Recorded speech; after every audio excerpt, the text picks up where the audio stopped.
Welcome to एमकेंटल दोस्तों, channel में आपका स्वागत है। आज फिर निफ्टी बैंक निफ्टी ने बहुत अच्छी बढ़त दिखाई, जिसको मैंने आपको फ्राइडे को ही बताया था कि बहुत चांसेस हैं कि ऊपर की तरफ जाए। लग रहा है ऐसा कि टेक्निकल्स बता रहे हैं कि ऊपर की तरफ मार्केट जा रही है, हालांकि इनके कोई कारण नज़र नहीं आ रहे हैं।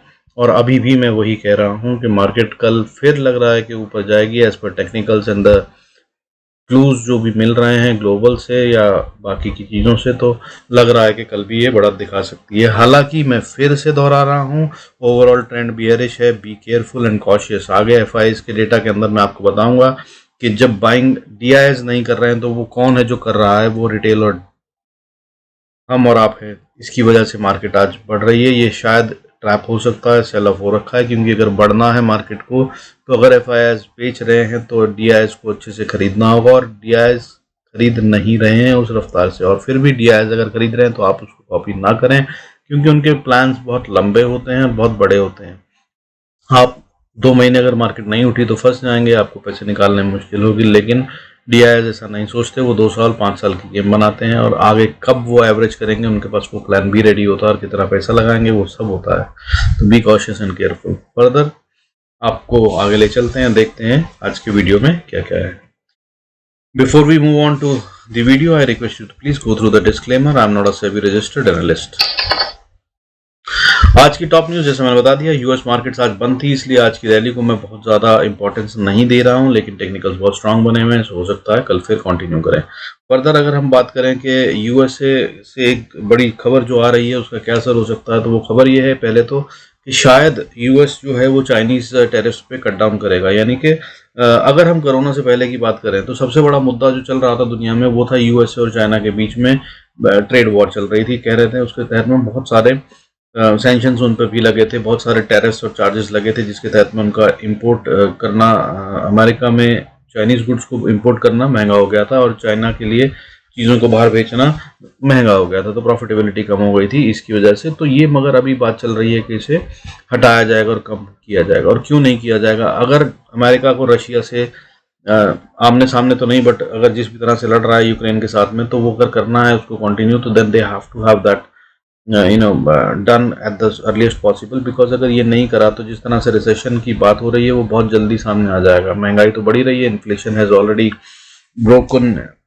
All the records of so many centuries, so many decades rather. तो वो तो हिट करेगा, उसके लिए हमको कुछ करने की ज़रूरत है। तो ये खबर जो आ रही है एक अच्छी खबर हो सकती है मार्केट्स के लिए। अगर ऐसा होता है तो अमेरिकन मार्केट्स जो हैं वो बहुत अच्छा गेन कर सकती हैं, कल के दिन बहुत अच्छा मोमेंटम रह सकता है। और अगर ऐसा होता है तो हाँ, यस, हमारी मार्केट्स में भी एक बढ़त आने के लिए एक अच्छा कारण मिल जाएगा। तो keep an I on that.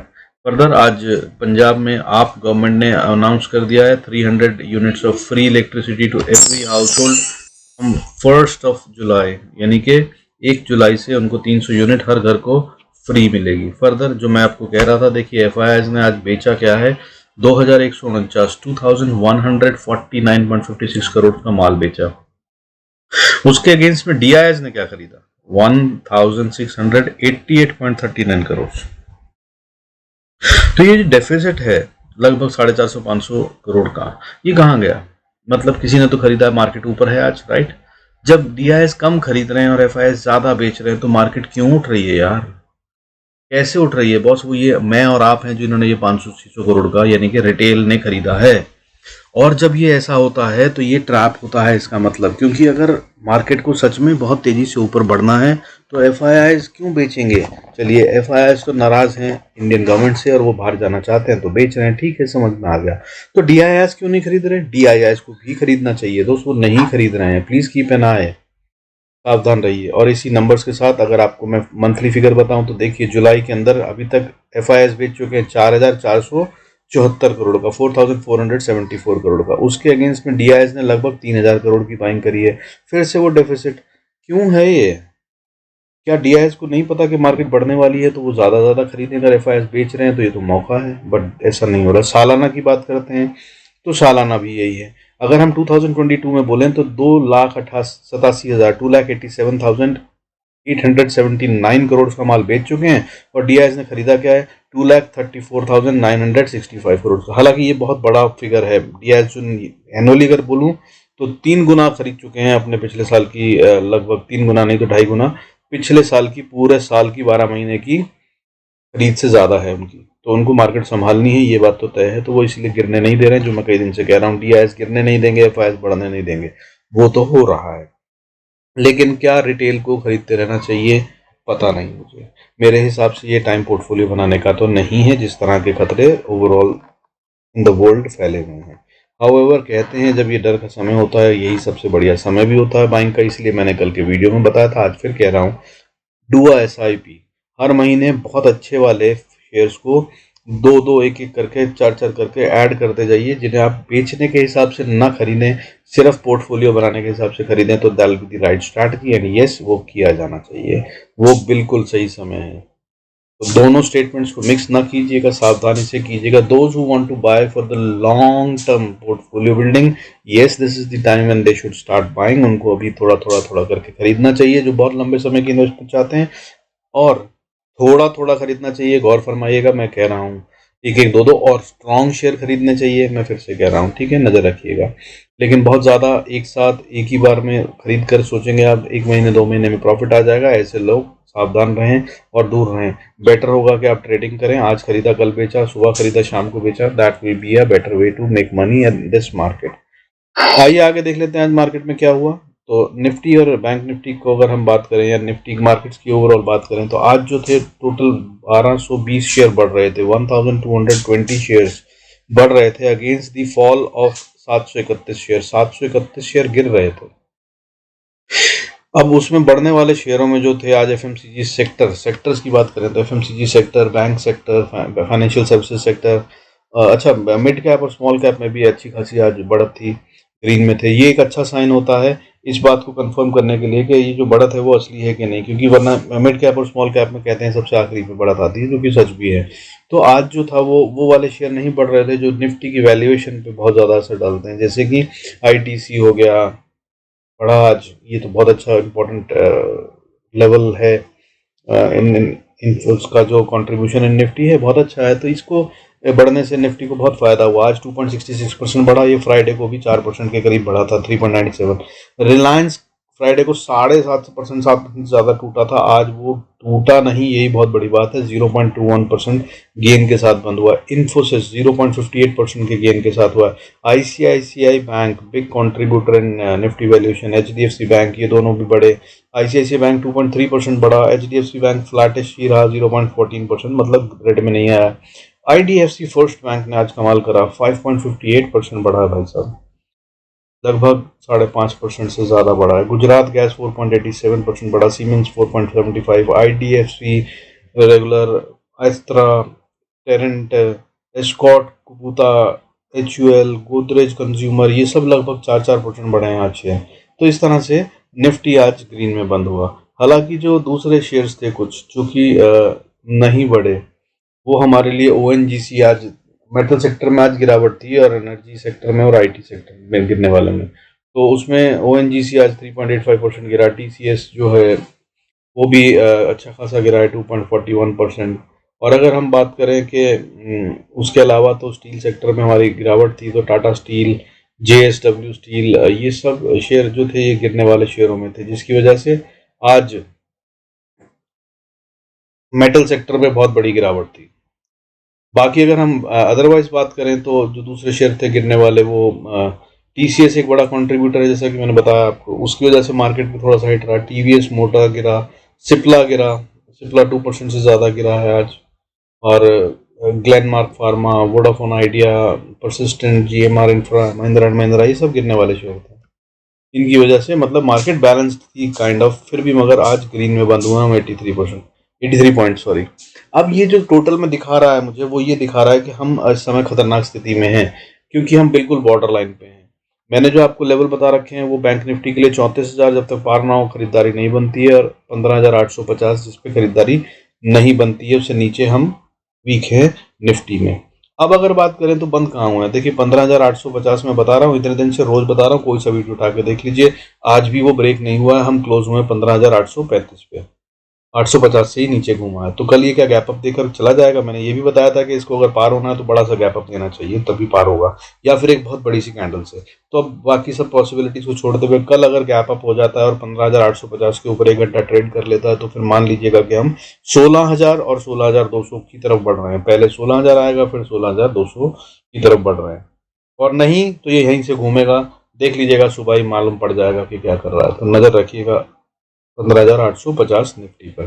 Bank Nifty में मैंने 34,000 बता रखा है, तो 33,940 पे क्लोज हो गया है, यानी कि ऑलमोस्ट 60 पॉइंट दूर। तो बैंक निफ्टी पे भी नजर रखिएगा, 34,000 के ऊपर ट्रेड करने लगता है और घंटा भर ट्रेड कर लेता है तो आप इसके अंदर पोजीशन बना सकते हैं बुल साइड की, और इसी को स्टॉप लॉस बना लीजिएगा 34,000 को। यानी कि 34,000 के ऊपर जाता है तो आप बाय कर लीजिए बुल साइड के लिए, जिसके ट्रेंड में दिख रहे हैं चांसेस, और 34,000 को स्टॉप लॉस बना लीजिए। ऐसे ही निफ्टी में 15,850 को स्टॉप लॉस मानकर अगर ये ऊपर ट्रेड करने लगता है तो आप 850 को स्टॉप लॉस बनाकर बुल साइड की पोजीशन यानी कि कॉल्स खरीद सकते हैं, और या फिर फ्यूचर बाय कर सकते हैं, जैसा आप ठीक समझे, और आप इसमें बैठ सकते हैं। तब ये जा रहा है निफ्टी 16,000 की तरफ बढ़ेगा। पहला लेवल्स मैं आगे बता दूंगा आपको। और बैंक निफ्टी 34,000 के बाद 34,500, 750 और 34,900 तक तो जा रहा है। फिर देखते हैं, मगर बट कल के लिए क्या होगा उसके लेवल्स देख लेते हैं। वो आपको मैं चार्ट देखूंगा तो बताऊंगा फर्दर। मैं जो देख रहा हूँ ग्लोबल में, उसमें देखिए डॉलर बढ़ गया है, 79 रुपीज़ के ऊपर चल रहा है इस समय, जो कि बहुत ही खतरनाक बात है। लेकिन इसकी वजह से मार्केट में एक पॉजिटिव बनता है। देखिए दोस्त, निफ्टी के अंदर पॉजिटिव क्यों बनता है? क्योंकि उससे फिर आईटी सेक्टर को बहुत बड़ी सपोर्ट मिलती है, जैसे कि टीसीएस, इन्फोसिस जैसे शेयर बहुत तेजी से बढ़ सकते हैं, और ये बिग कंट्रीब्यूटर्स ऑफ निफ्टी है माइंडेड, तो ये बढ़ा सकते हैं गेम को। हालांकि मैं जो काफी दिन से देख रहा हूँ बैंक निफ्टी में मुझे मजबूती दिख रही है, क्योंकि इसने अभी तक लो नहीं बनाया, तो ये अब बहुत सारे चांसेस बन रहे हैं। तो गेम फिर से वही है, be cautious and careful. But मैं कह रहा हूँ 850 के ऊपर अगर निफ्टी ट्रेड करता है तो आप बुल साइड की पोजीशन बनाइए और ट्रेड करिए। 34,000 के ऊपर बैंक निफ्टी करता है तो बुल साइड की पोजीशन बनाइए और ट्रेड करिए, और इंतजार कीजिए ऊपर के लेवल्स का, वो जो हम अभी देख लेंगे। आइए देख लेते हैं चार्ट्स को। Before that request you to please go through the disclaimer, I am not a SEBI registered analyst. आइए देख लेते हैं बैंक निफ्टी और निफ्टी के charts. Welcome to MK Intel दोस्तों, चैनल में आपका स्वागत है। फिर से एक बार बैंक निफ्टी और निफ्टी के लिए हम एनालिसिस कर लेते हैं। देखिए, ये लेवल मैंने आपको बताया था, जिसको बार बार बता रहा हूँ, 15,850, ये इसको पार नहीं कर पाया, बिल्कुल डॉट इसी पे टकरा कर रुका है और नीचे की तरफ घूम गया। हालांकि आखिरी 15 मिनट की कैंडल में सेल ऑफ आया है, जो ये इंडिकेट करता है कि कहीं ना कहीं मोमेंटम टूट गया था। और मैंने बताया कि अगर इसको 850 पार करना है तो या तो गैप अप से या फिर बड़े स्ट्रॉन्ग मोमेंटम से पार करना होगा, बड़ी सी कैंडल से। तो अब ये देखते हैं हम कि कल क्या होता है। अगर गैप अप होता है तो आप इसके ऊपर के लिए खेल सकते हैं, और अगर ये ऊपर जाना शुरू करता है 850 के, तो अगला लेवल जो है जहाँ पर रेजिस्टेंस फेस करेगा, वो पहला लेवल तो होगा भाई देखिए 900 का, 890 से 900 का लेवल। और अगर उसको पार कर लेता है तो फिर अगला लेवल होगा 15,932 का। 932 को पार कर लेता है तो 970, छोटे छोटे लेवल बता रहा हूँ, और उसके बाद 16,000 एक क्रूशल क्रिटिकल साइकोलॉजिकल लेवल हो जाता है, जहाँ पर ये रुक सकता है। और उसके बाद 16,070 से 16,100, और उसके बाद 16,200 के लेवल, ये ट्रेडिंग लेवल्स होंगे कल के लिए। बड़ी रेंज में आपको पहले ही बता चुका हूँ। अब अगर नीचे की तरफ आना चाहता है तो नीचे की तरफ आते हुए सबसे पहली सपोर्ट जो इसको मिलती है वो मिलती है 15,800 पे। तो 800 पे सपोर्ट ले सकता है ये, जिसके बहुत कम चांसेस हैं, क्योंकि अगर इसको नीचे गिरना है तो ये ज़्यादा तेज गिरेगा, मगर 750 और 700 तक तो ये आ जाएगा फिर। तो अगर हम बात करें कि 700 तक आ गया तो 700 एक क्रूशियल लेवल है, 700 को इसे तोड़ना नहीं चाहिए। 750 से 700 की रेंज में हो सकता है ये सपोर्ट लेने की कोशिश करे, तो नज़र रखिएगा। अगर यहाँ से बाउंस करता है तो ट्रेड मत लीजिएगा बुल साइड का, बट अपनी पोजीशंस और प्रॉफिट्स को बुक कर लीजिएगा अगर ऐसा कुछ हो तो। उसके बाद अगली सपोर्ट जो बनती है वो 15,653 पे बनती है। इसको तोड़ने के बाद अगर इसको तोड़ देता है तो फिर ये 600 तक जा रहा है, और 600 के बाद अगली सपोर्ट जो बनती है वो 15,580 पे बनती है। और अगर 15,580 को भी तोड़ दिया तो फिर हम जा रहे हैं अगले क्रिटिकल लेवल पे, जो कि 15,520-25 बनेगा। और अगर इसको तोड़ दिया तो हम 15,450 की तरफ बढ़ जाएंगे। इतना बहुत होगा कल के लिए, नजर रखिएगा। Do good trades, be profitable. आइए बैंक निफ्टी देख लेते हैं। बैंक निफ्टी में अगर हम बात करें तो देखिए ये मैंने लाइंस खींच रखी हैं, 34,000 का लेवल मैंने बता रखा है, ये वहीं पे है। 950 पे करीब 960 पे क्लोज हुआ है और ये इसको पार नहीं कर पाया। फिर से वही कहानी जो मैंने कहा था कि ये या तो गैप अप से या फिर बहुत स्ट्रॉन्ग मोमेंटम से पार होना चाहिए, जो ये नहीं कर पाया आज। फिर बाकी इसमें ज़्यादा स्ट्रेंथ अभी भी दिख रही है। कारण ये है कि इसने अभी तक कभी भी इस साल कोई नया लो नहीं बनाया है, जबकि निफ्टी अब तक 4-5 बार नए लो बना चुका है।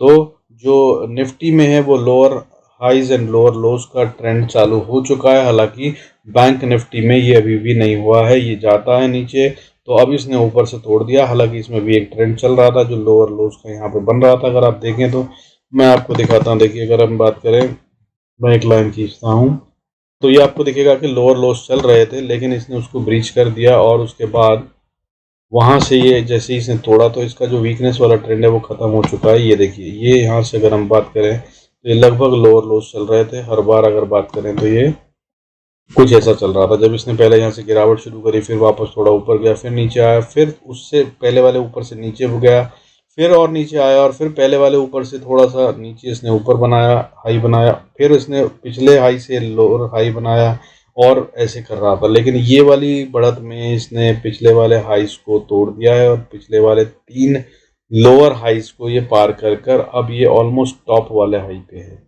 तो यहाँ से या तो ये ऊपर की तरफ तैयार हो रहा है और अब ऊपर जाना चाहिए, नहीं तो ये यहीं से घूमेगा, और अगर अब ये यहाँ से घूमा तो ये सारे लो तोड़ता हुआ एक नया लो बनाएगा। Be cautious and careful. तो अगर 34,000 के ऊपर ये ट्रेड करता है जैसा कि मैं कह रहा हूँ, तो आप क्या करेंगे, आपको फिर बुल साइड की पोजीशन बना लेनी है। फिर ये अगली रेजिस्टेंस जो स्ट्रांग वाली फेस करेगा वो ये फेस करेगा 34,130 के आसपास, और उसके बाद एक स्ट्रांग रेजिस्टेंस जो आ रही है वो 34,230 के आसपास। उसके बाद 230 को अगर ये पार कर लेता है तो 360 पे अगली रेजिस्टेंस बनती है, और 360 को अगर पार कर लिया तो एक बहुत मजबूत रेजिस्टेंस बनती है 34,630 के आसपास। इसको अगर पार कर लेता है, बल्कि 630 से मैं कहूँगा कि 34,800 के बीच में नज़र रखिएगा। ये एक एरिया हो सकता है जहाँ पर बैंक निफ्टी अगर आ जाए तो टाइम बिताएगा, और उसको पार करने के लिए फिर से मेहनत करनी पड़ेगी इसको। और अगर 34,800 को अगर ये पार कर लेता है तो अगला लेवल जो होगा वो 35,350 का होगा। I think that will be more than enough for tomorrow. इस पर नजर रखिएगा, कल काम आ सकता है। नीचे की तरफ अगर ये आना चाहता है तो पहली सपोर्ट तो इसको 33,830 के आसपास मिल जाती है। अगर ये यहाँ नहीं रुकता है तो ये फिर अगला सपोर्ट पाएगा 700 के आसपास, 33,700 730 के बीच में। अगर 730 को तोड़ देता है तो फिर 33,600 के लिए जा रहा है, और अगर 600 को तोड़ दिया 33,450 अगला लेवल होगा, और 450 को अगर तोड़ दिया तो 375 पे भी एक छोटी मोटी सपोर्ट है, और उसके बाद फिर 33,240 पे एक छोटी सी सपोर्ट है, और उसके बाद फिर जो है अगली सपोर्ट 33,150 से 200 के बीच में है, जो कि मजबूत सपोर्ट है। और उसके बाद फाइनल 33,000 में बार बार बोल रहा हूँ, इसको इसे नहीं तोड़ना चाहिए। अगर इसको तोड़ दिया तो फिर हम लंबे जा रहे हैं, नजर रखिएगा। इसके बाद अगला लेवल जो होगा, अलग एक और सपोर्ट है, वो है 32,900 की। 32,890 से 900 के बीच में सपोर्ट ले सकता है, और अगर इसको तोड़ता है तो फिर 32,600 पे एक बहुत छोटी सी सपोर्ट है, और उसके बाद फिर 32,150। और अगर जिस दिन 32,150 तोड़ दिया तो यकीन मान लीजिए फिर बड़ा वाला बियरिश ट्रेंड शुरू हो गया और हम नीचे जा रहे हैं। नजर रखिएगा इन लेवल्स पे और अच्छे से ट्रेड कीजिएगा। Be profitable. God bless us all. See you in next video. अगर ये वीडियो अच्छा लगा हो तो दोस्त डू सब्सक्राइब। अगर अच्छा ना लगा हो तो प्लीज कमेंट्स में फीडबैक दीजिए। What is it that you want me to improve on?